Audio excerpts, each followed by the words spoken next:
하나님 말씀은 누가복음 17장 11절 말씀부터 19절 말씀입니다.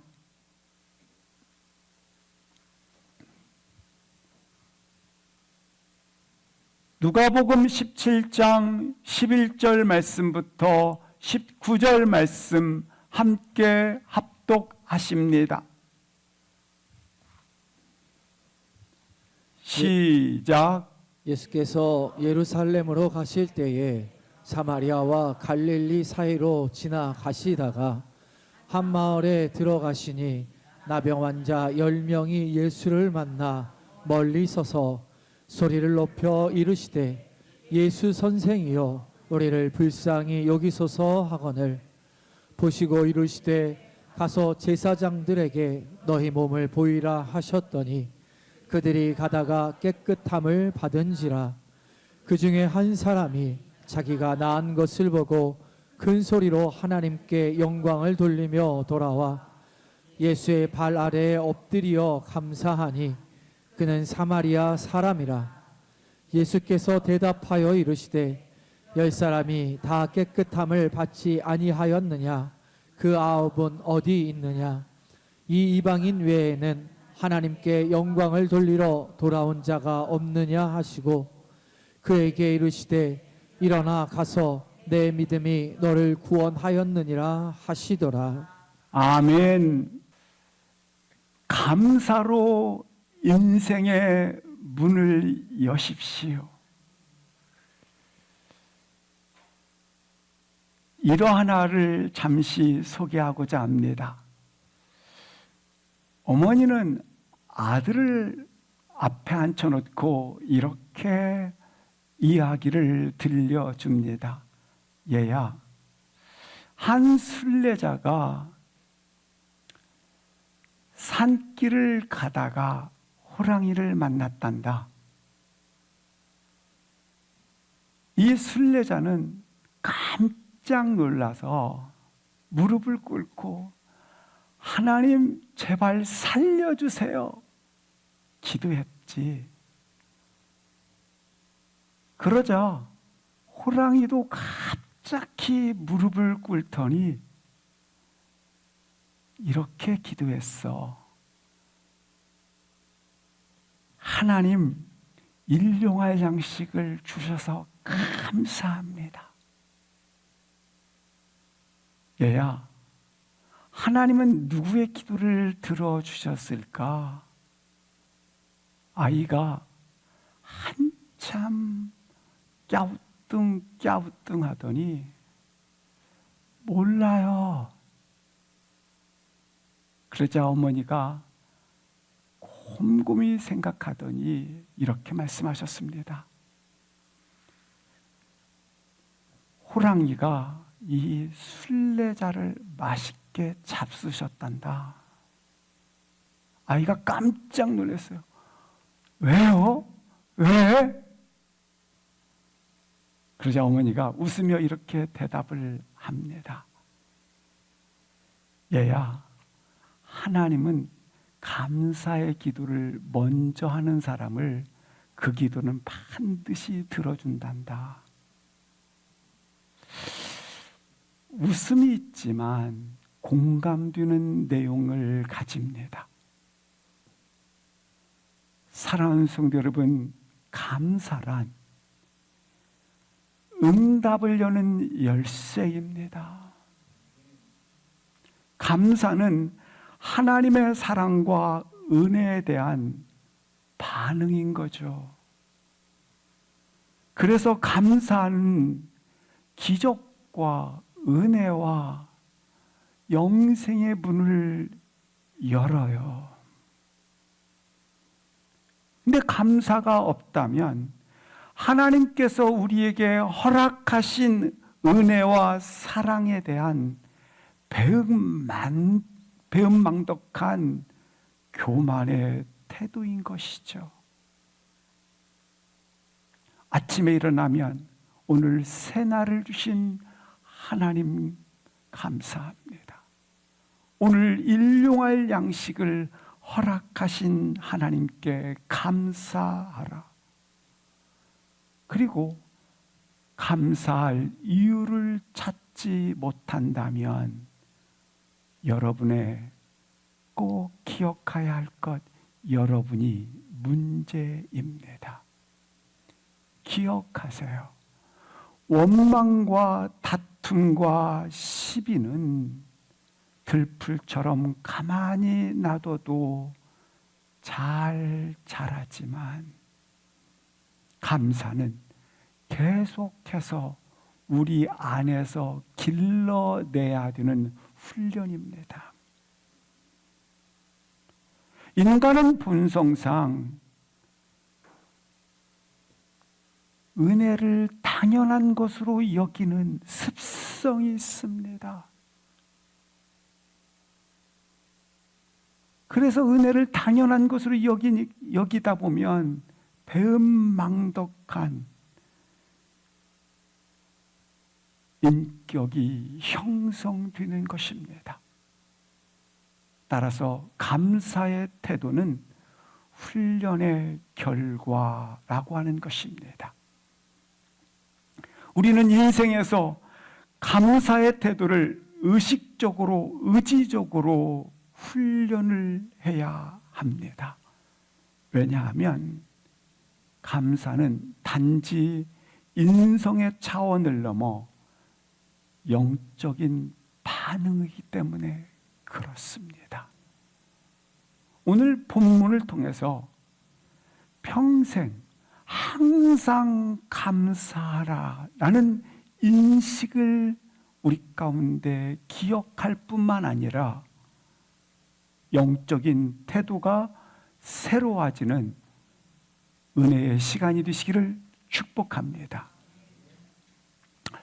오늘 본문 10명의 나병 환자들은 예수님을 만나 치유를 받았습니다. 그런데 단 한 사람만 육체적 질병의 치유뿐만 아니라 영혼의 구원까지 받게 되는 경험을 하게 됩니다. 이때 예수님께서 이 한 사람에게 질문을 합니다. 10사람이 다 깨끗함을 입지 않았느냐? 나머지 9은 어디 있느냐? 묻게 된다고 하는 것입니다. 이 질문은 동일하게 우리에게 던지는 질문입니다. 너는 어디에 있느냐?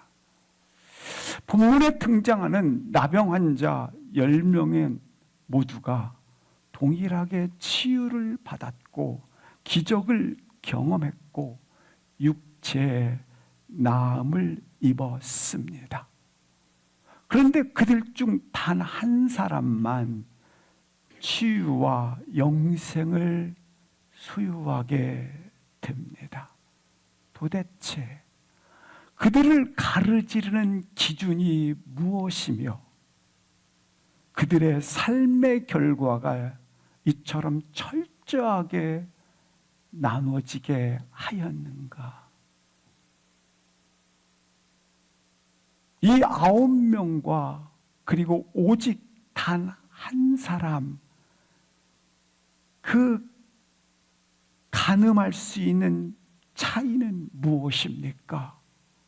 바로 감사에 있다고 하는 것입니다.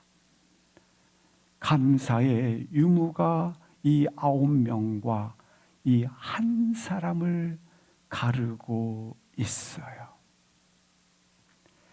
이 시간 우리의 축복의 자리, 오직 감사의 이 한 사람처럼 기적에 멈춰서가 아니라 구원을 여는 인생 여정이 되기를 주의 이름으로 축복합니다.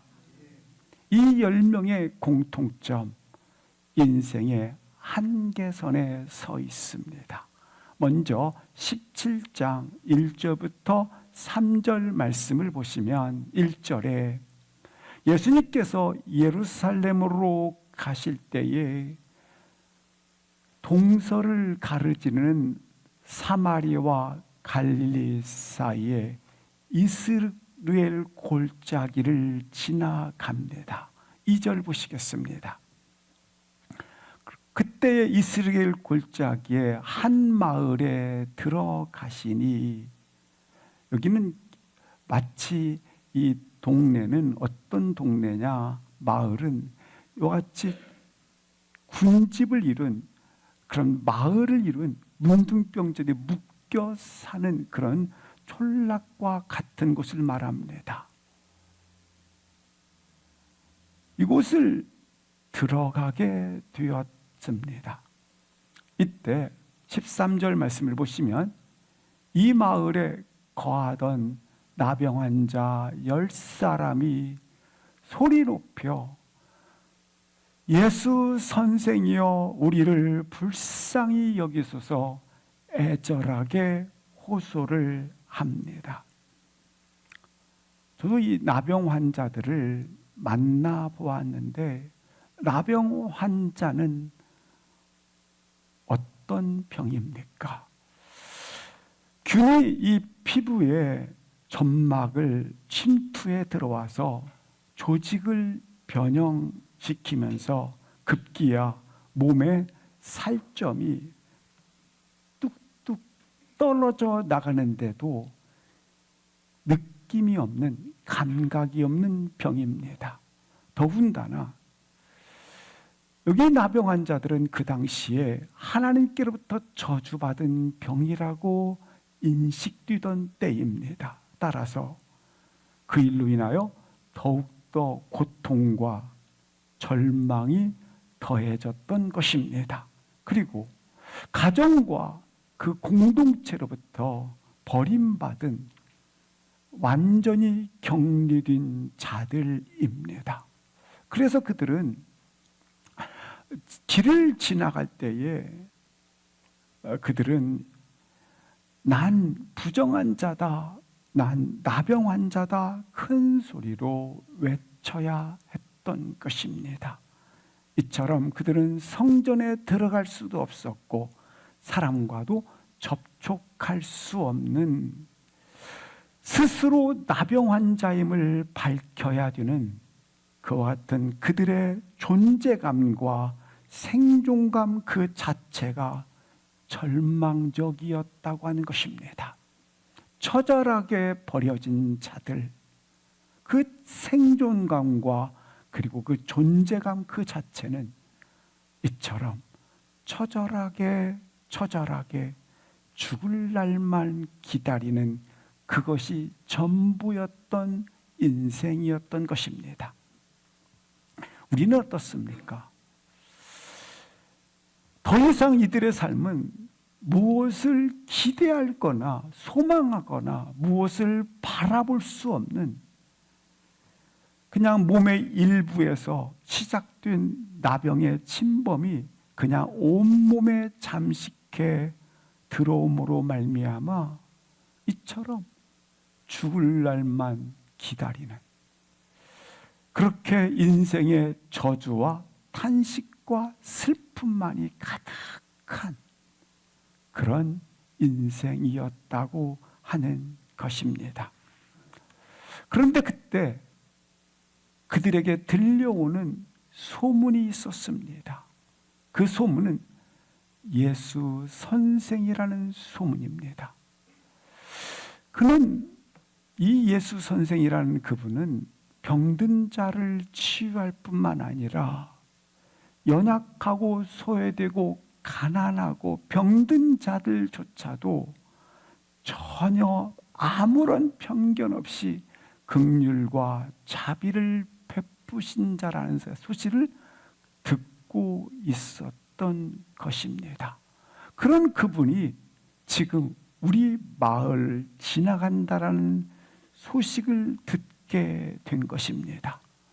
이 순간을 놓칠 수 없어서 지금 10명의 나병 환자들은 오늘 본문 12절을 보시면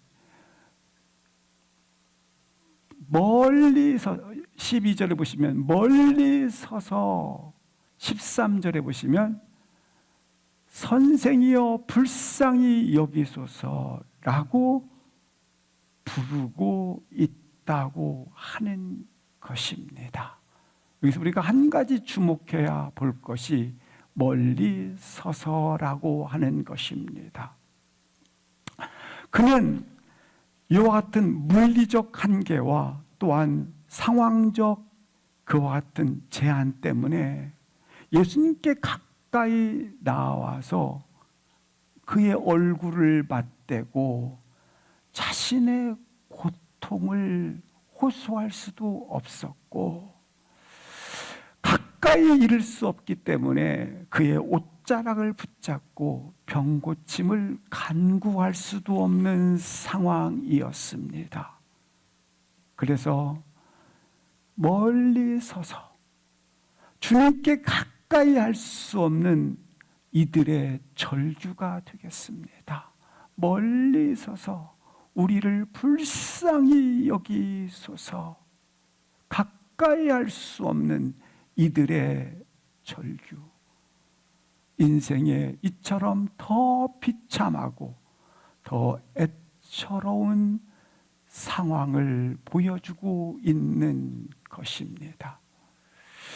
예수님께서는 그러나 놀랍게 멀리 서서 가까이 할 수 없는 이들에 대하여, 예수님께 다가올 수 없는 그들을 향하여 주님은 그들에게 다가가셨다라는 것입니다. 주님은 그들에게 다가가셨다라고 하는 것은 그들을 아신다라는 겁니다. 그들의 이와 같은 한계선의 끝까지 멈춰 있는,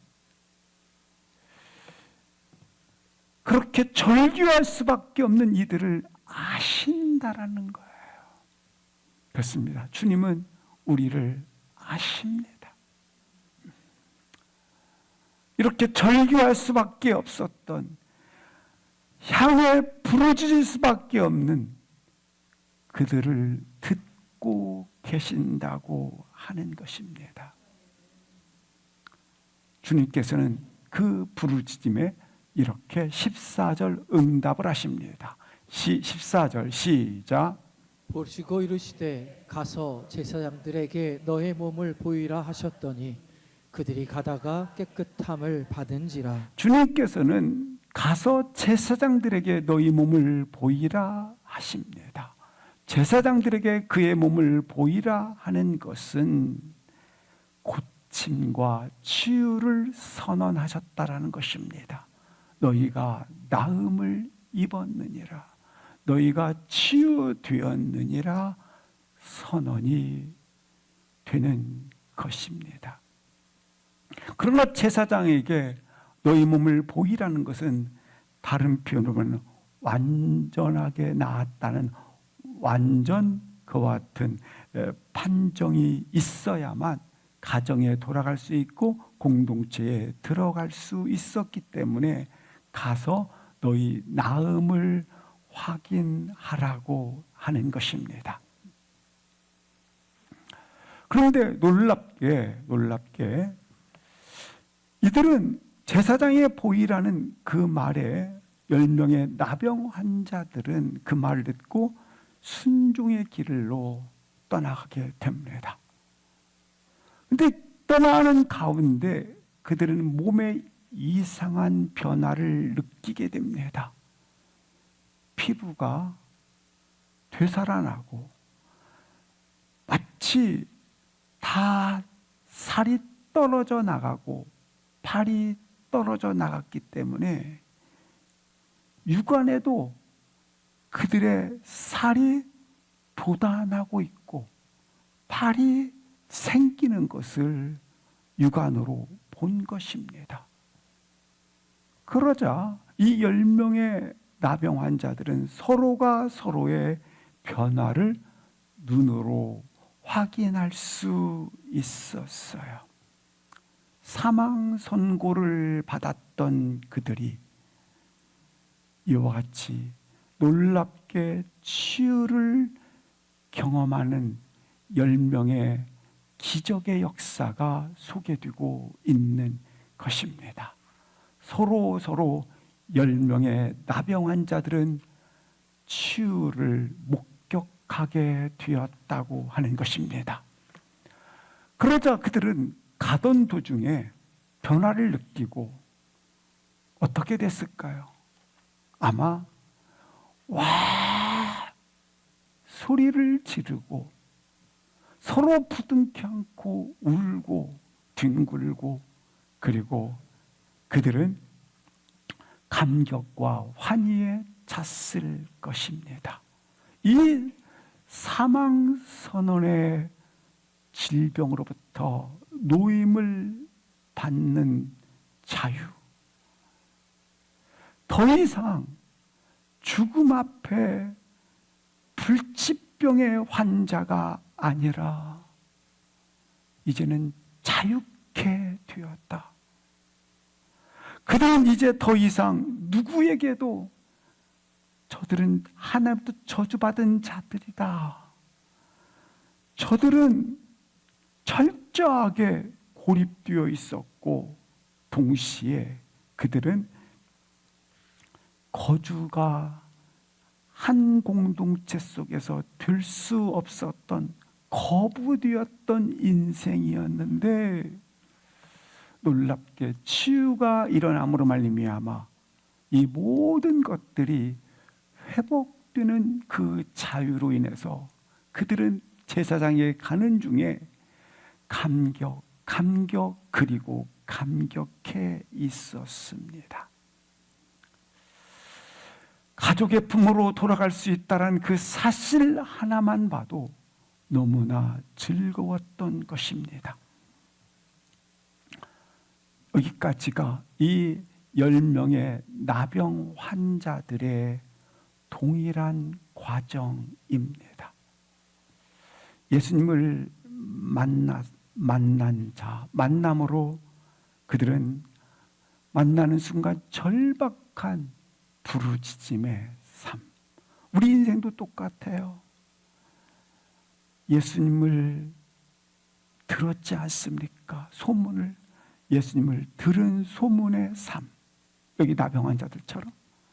그리고 내게 고통이 있자 살려주세요, 치료해 주세요. 10명처럼 절박한 삶. 치유를, 변화를 경험하고 제사장에게 가는 환희의 삶. 그리고 기적, 치유가 되었다는 기적의 삶. 여기까지는 나도 똑같습니다. 10명이 똑같습니다. 15절을 합독하시겠습니다. 그 중에 한 사람이 자기가 낳은 것을 보고 큰 소리로 하나님께 영광을 돌리며 돌아와 10명의 나병 환자 중에 한 사람이 도중에 변화를 느끼고 치유받았다는 그 사실을 즐거워하며 제사장에게 가다가 자기가 낳은 것을 보고 누구에게로 돌아왔더라? 하나님께로 돌아왔다. 들듯이 기뻤던 환희, 감격의 절정의 순간에 방향을 전환했어요. 누구에게? 하나님께 말입니다. 여기서부터 그들의 삶은 전혀 다른 길을 걷는 것입니다. 이 한 사람과 나머지 9명의 의식의 차이는 무엇이었습니까? 10명 중에 단 한 사람, 오직 한 사람만 10분의 1의 믿음이 발생합니다. 동일한 기적을 10명이 경험을 했지만 오직 단 한 사람만 다른 축복을 향해 나아갑니다. 구원이란 축복의 길 말이죠. 이 한 사람의 믿음의 특징을 보고자 하는 것입니다. 첫 번째, 모두가 10명 모두가 가는 도중에 변화와 치료를 경험했기 때문에 환희라고 하는 자축을 했습니다. 그러나 대상을 향하지는 못했습니다. 그러나 오늘 단 한 사람 감격을 어디로 향하고 있습니까? 대상을 향하고 있는 것입니다. 10명의 고침받은 이 기쁨, 산소년 같았던 몸이 살이 돋아나는, 감각이 살아나는 이 기쁨, 상상조차 할 수 없는 환희의 기쁨이 그들 안에 있었습니다. 소망 없이 온통 어두움뿐이었던 이들, 인생의 그들 안에 빛이 쏟아져 내렸어요. 그래서 이 기쁨을 만끽하고 환희하고 기뻐 가득한 그 자체는 귀합니다. 하지만 이 기적의 출처가 누구부터 왔는지를 기억하지 못했다라는 거예요. 이 9사람은. 근데 한 사람만 우리를 환희케 하고 이 기쁨을 주신 기적의 출처가 하나님께로부터 왔다라는 사실을 발견하게 된 거예요. 기억하게 된 거예요. 이 기쁨을 인해 주님을 향한 감사로 향하고 있는 것을 볼 수 있습니다.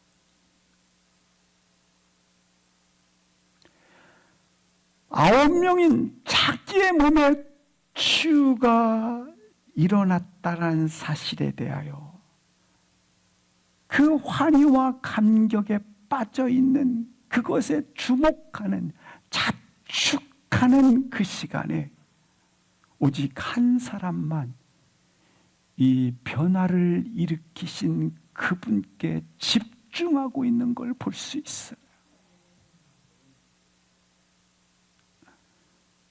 이 기적과 변화의 순간, 인생의 절정의 순간, 치유의 가장 그 절정의 시간에 그 주님을 기억했던 것입니다. 이것이 진정한 변화입니다.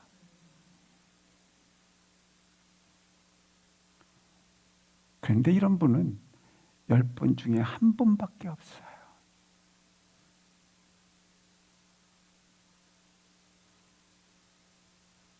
자축하는 인생은 많아도 이 기적의 출처인 하나님을 발견하지 못하는, 그래요, 감사란 주님이 누구인지를 아는 것입니다. 대부분 자축하며 삽니다. 대제사장에게 가서 몸을 보이라 할 때에 그 길에서 몸이, 그 송장 같았던 몸이 살아나는 치유를 보고 이야, 이렇게 인생의 수많은 축복과 기적과 변화와 선물을 받아 누리며 삽니다. 그런데 어디서부터 온 것인지를 의식하지 않아요. 어디서부터 온 것인지에 대해서 기억하지 않아요. 감사의 대상을 의식하지 못하고 자축하는 그 사람은 자기 자신에게 은혜를 둡니다. 성경에서 범사에 감사라는 말은 다른 표현으로 말하면 그 대상을 찾으라는 겁니다. 어디서부터 왔는지 범사에 그를 의식하라는 것이죠. 너를 조성하신 창조주 하나님을 기억하라는 겁니다. 여러분, 이 기억의 능력이 그를 하나님께로 돌아가게 한 거예요. 이 겸손의 능력이 그를 다른 차원의 능력으로 살게 길을 낸 거예요.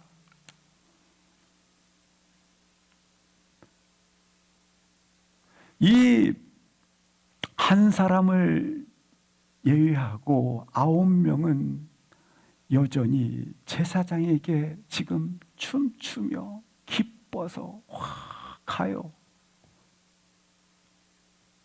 가서 자기 몸을 보였더니 제사장이 완전 치유, 나음을 그에게 선포했어요.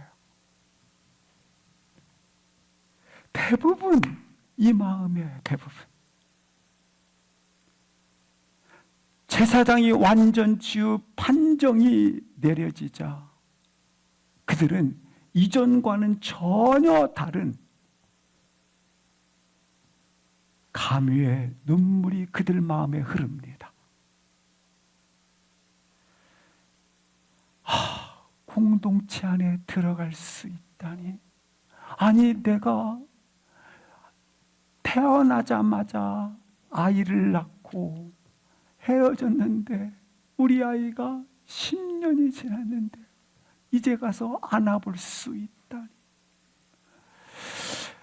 우리 부모님이 나 떠날 때 아프셨는데 이제 좀 돌아가셨는지 살아계신지 빨리 가야겠다.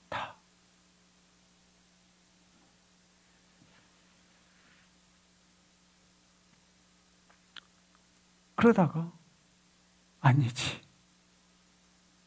이 모든 것을 가능하게 하신 분이 예수님이지. 감사해야 되겠다. 감사해야 되겠다 생각을 해요. 그런데 또 그 생각 속에서 솟아오르는 것이 있어요. 시간이 많이 지났어. 아니, 이미 멀리 떠났어.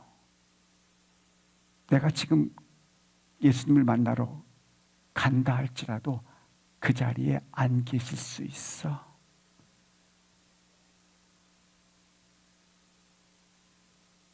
감사할 수 없지. 그래서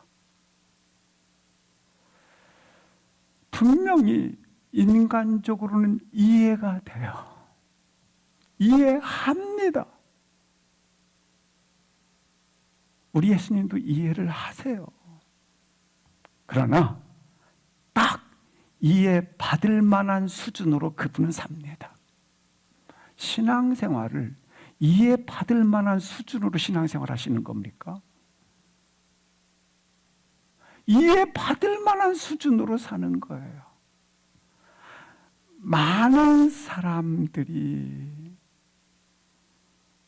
그냥 그 정도는 내가 충분히 이해해, 스스로 이해할 만한 상태 속에서 주저앉아 삽니다. 왜일까요?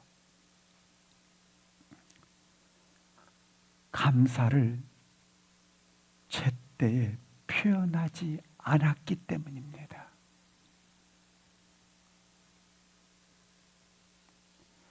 감사란 때를 놓쳤잖아요. 놓치면 감사란 의미를 잃어버립니다.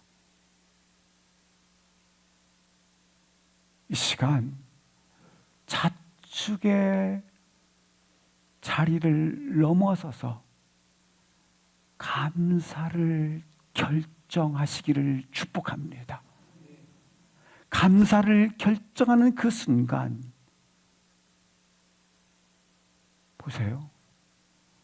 우리 엄마가 살았는지 안 살았는지 그것도 어떻게 해야 돼요? 지불해야 돼요.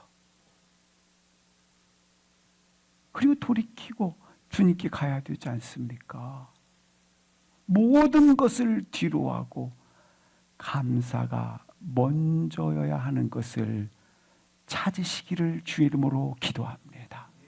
사랑하는 성도 여러분, 우리 하나님의 은혜에 대한 마땅한 감사를 그 하나님 앞에 최우선으로 올려드릴 수 있는 오늘 10사람 중에 그 한 사람이 되기를 주님의 이름으로 축원합니다.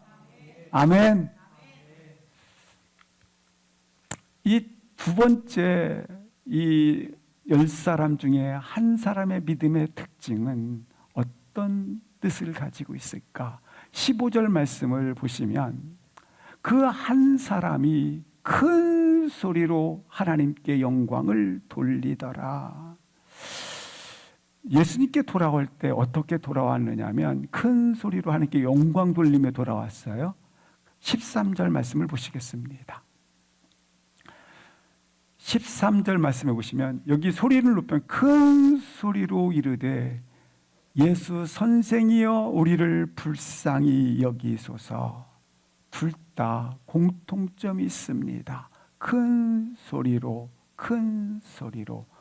어는 같지만 여기서 큰 소리는 매우 질적으로 큰 차이를 가집니다.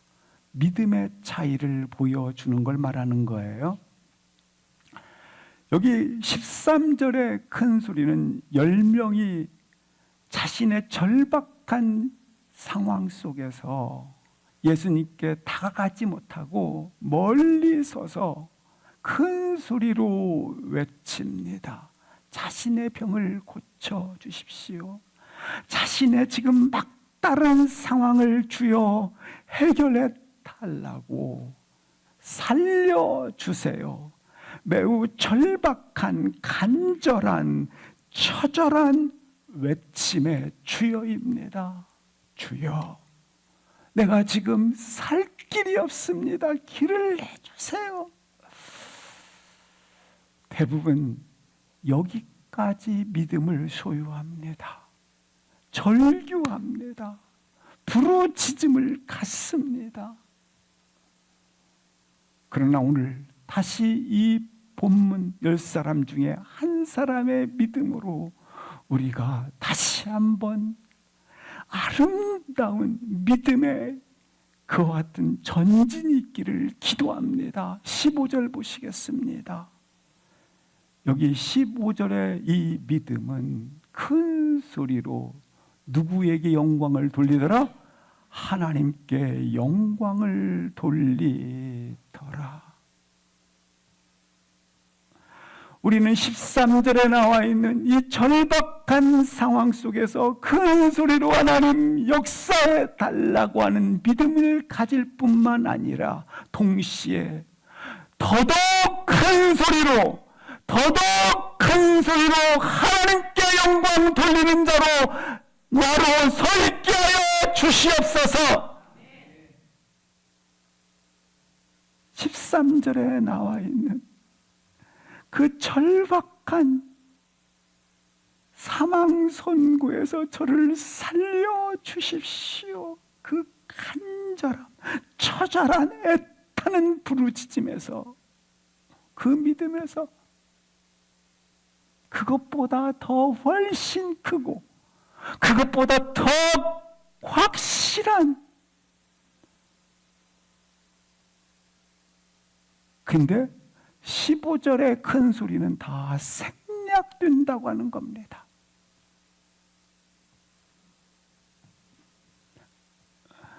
(13절의) 믿음은 갔는데 15절의 믿음은 다 생략시켜요.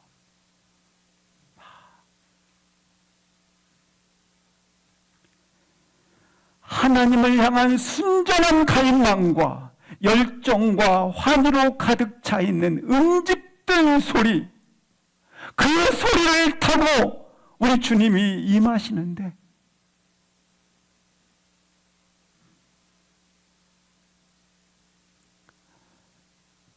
사랑하는 성도 여러분, 인생에 다시 써야 할 것이 있어요.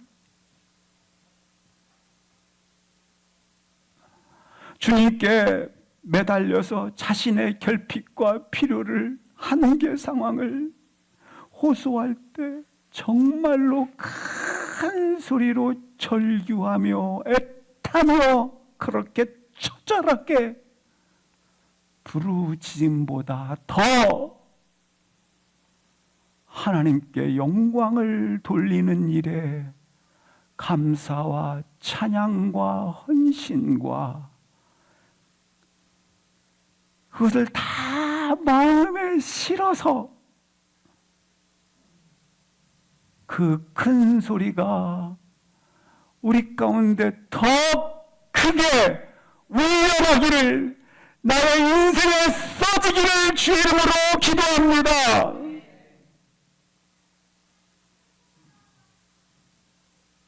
우리가 문제가 심각하면 심각할수록 주여, 주여 더욱더 크게 외칩니다. 그런데 우리에게 행하신 그 하나님의 일하심의 역사를 높이고 감사하는 데는 그 소리가 들리지 않아요. 아까 이 9명처럼 이해하는 수준에서 그냥 끝나요. 하나님 앞에 영광을 돌리기 위해, 높여드리기 위해 그렇게 절실히, 처절히, 치열하게 큰 소리로 외치는 것을 다시 고쳐 쓰세요. 나의 인생에 다시 이렇게 쓰시기를 주의 이름으로 축원합니다. 사랑하는 성도 여러분, 인생의 문제를 해결하기 위하여 높이는 큰 소리보다 더 높이, 더 큰 소리로 감사와 찬양과 영광을 돌리는 그 예배적 중심이 우리 삶에 임하기를 축복합니다. 이 10사람 중에 한 사람의 믿음의 특징은 실상 16절을 보시겠습니다. 그는 이제 예수님께 중간에 가다가 돌아왔지 않습니까? 돌아왔으니까 그 자리에 계실지 장담할 수 없어요. 그러나 그가 오는 순간, 그가 오므로 말미암아 그 앞에 엎드려 오늘 예배하였더라, 이렇게 말씀을 하고 있습니다. 주님을 찾았을 때, 주님을 보자 그는 그 발 아래 엎드려 예배하였더라. 그는 지금 자기에게 일어난 이 변화, 이 기적, 자기에게 주어진 이 환희, 감격들, 그것보다 더 소중한 존재, 그분을 만난 것, 그분을 발견한 것.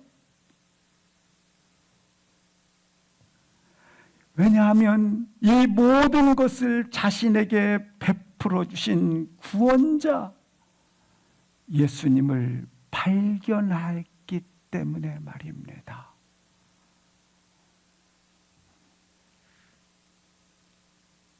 이와 같이 예수님을 발견한 자에게 다른 하나의 문이 열려 있습니다. 19절 앞으로 가시겠습니다. 19절.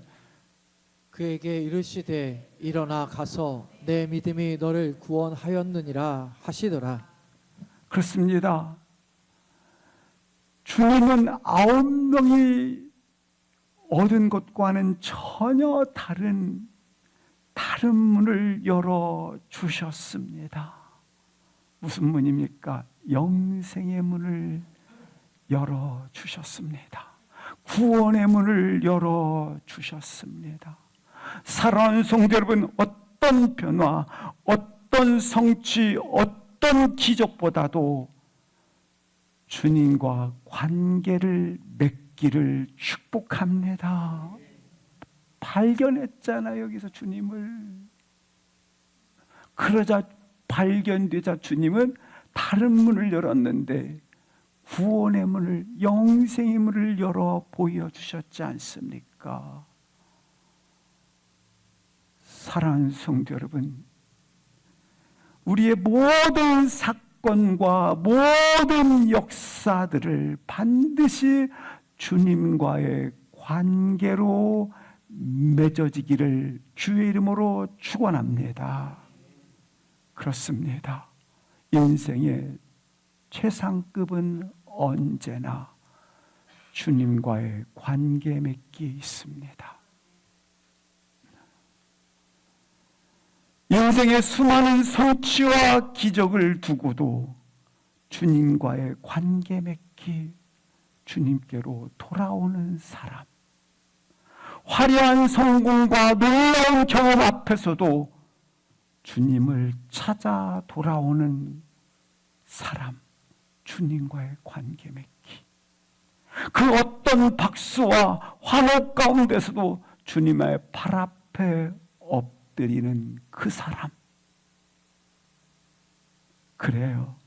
내 인생의 최고의 순간은 오직 그분의 몫이고 내 인생의 최상급은 언제나 주님과의 관계 맺기입니다. 주님과의 관계 맺기에 고백이 일어나기를 축복합니다. 이 마음은 결코 주님 앞에서는, 주님과의 관계 맺는 것은 어떤 것보다 최우선 미루어지지 않는 일입니다. 네 번째, 우리 같이 한번 10명 중에서 이 한 사람의 믿음은 어떤 믿음이었을까? 17절 18절 앞도 가시겠습니다. 시작. 예수께서 대답하여 이르시되 10사람이 다 깨끗함을 받지 아니하였느냐? 그 아합은 어디 갔느냐? 이 이방인 외에는 하나님께 영광을 돌리러 돌아온 자가 없느냐 하시고. 그렇습니다. 당연한 것을 거부하십시오. 당연하다고 생각하는 순간 결국 그 마음은 마치 굳은 마음과 같고, 그리고 당연하다고 생각하는 것이 굳어지게 되면 당신은 은혜를 잊어버립니다.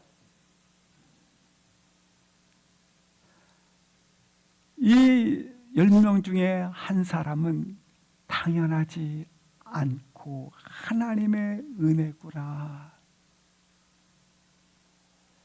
그가 지금 주님을 발견하고 그 발 앞에 엎드려 있을 때에 우리 주님께서는 이 한 사람에게 질문을 하십니다. 분명 10명이 치유함을 받았지 않았느냐?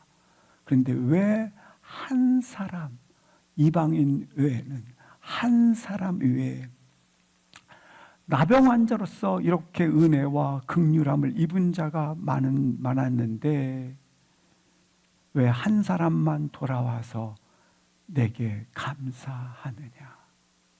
도대체 왜 이방인 사람, 사마리아 사람 너 외에는 감사를 표하는 자가 없느냐? 주님의 섭섭함이 깃들어 있는 것처럼 보입니다. 이 당시 사마리아 사람은 북이스라엘을 아수르가 침략함으로 말미암아 혼혈 정책을 피게 되었고, 결국 혼혈 정책에 따라서 이렇게 낳은 자녀들을 그리고 가족들을 사마리아 지역으로 이주를 시켜서 이주 속에서 혼혈족들이 모여 살게 되었습니다. 그들을 갖다가 사마리아인이라고 부릅니다. 근데 사마리아인들은 유대인에 의해서 저들은 저렇게 혼혈 민족으로서 저들은 하나님께 버림받은 자다. 그리고 저들은 멸시와 천대를 받는, 아니 어떻게 유대 민족이 이방인들과 그렇게 혼인할 수 있고 그들과 섞여 살 수 있어? 이렇게 차별하고 소외되고 버려진 자가 이방인이었습니다. 그 개, 돼지 취급을 받고 있는 것입니다. 그런 가운데 다 어찌 보면 유대인들이에요. 그들은 야, 이렇게 치료받은 거 당연한 거예요. 유대인이니까, 하나님 백성이니까. 근데 이방인이었던 자기는 유일하게 사마리아인. 왜 너밖에 없느냐? 사랑하는 성도 여러분, 당연한 것이 아닌 은혜에 대한 인식이었던 것입니다. 우리 인생에 있어서 은혜 아니면 설명할 수 있는 것들이 하나도 없고, 은혜 아니면 설명할 수 없는 것들이 다라고 하는 것입니다. 따라서 은혜 없이 설명할 수가 없는 것입니다. 따라서 사랑하는 성도 여러분, 감사는 반드시 도덕적 문제가 아니라 영적인 문제입니다. 내가 감사하지 못하는 감사의 결핍은 영적 성숙의 척도입니다. 감사는 조건이나 소유에 대한 반응이 아니라 하나님에 대한 의식이에요. 감사는 분명 신앙의 문제요, 태도의 문제입니다. 감사가 고갈되고 계십니까? 영적 생명을 지금 잃어버리고 있는 증후요 증상입니다. 아무리 위대하고 아무리 잘나고 아무리 많이 가져도 감사치 못한 자는 끝까지 감사치 못합니다. 왜냐하면 이미 내면이 척박해 있기 때문입니다. 자기만 알기 때문에 그렇습니다. 그러나 감사하는 사람은 뭘 봐도 감사할 이유를 찾습니다. 구원도 부르심도 오늘도 내일도 내 옆에 있는 사람도 수고하고 힘쓰고 노고를 아끼지 않고 드리는 사람도 당연한 분들이 아닙니다. 그분들은 당연한 것이 아니라 거기에 존재케 하신 하나님의 은혜의 선물입니다. 내가 오늘 여기 서 있는 것 자체 또한, 존재하는 것 자체 또한 은혜인 것처럼 말입니다. 거기엔 교만한 특권이 없습니다. 감사하는 그 순간 교묘한 특권이 없습니다. 오직 한 사람만이 구원의 문에 들어갑니다. 여러분, 감사로 그 문에 들어갈 수 있는 그 길은, 감사로만 들어갈 수 있는 그 문은, 감사로만 들어갈 수 있는 그 문, 구원의 문, 은혜의 문, 긍휼과 축복의 문이 열리기를 주의 이름으로 축복합니다. 그 은혜가 여러분에게 있기를 주님의 이름으로 축원합니다. 아멘, 아멘.